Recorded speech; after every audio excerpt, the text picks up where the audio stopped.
O'zbekistonga borishimdan o'zi hech qanaqa ma'no qolmadi akalar.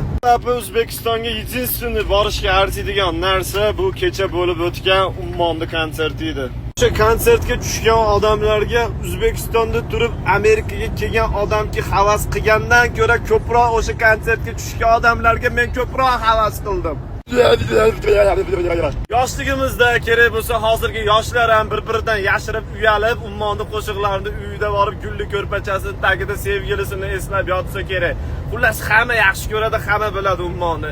Endi bundan beri konsert qo'ymaydi, oxirgi konsert ekan deb eshitdim. Endi O'zbekistonga borishimdan umuman meni keragi ham yo'q, foydasi ham yo'q.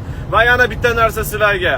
Bitta mushik bolani, ya'ni haqiqiy babuyinni onayni nimaga ko'rib qoldim, xursand bo'lib ketdim o'sha videoni ko'rib. Ya'ni shunaqa bir nosog'lom davrda sog'lom fikr yuritgani uchun amini ochib yuradigan feministkalarga noqulaylik tug'dirgani uchun har xil ayblovlar kimlardir tomonidan videolar qilib olinibdi, lekin haqiqiy mujiklar u bolani haqiqatan zo'r ish qildi deb gapirib chiqishdi. Men ham shu qator.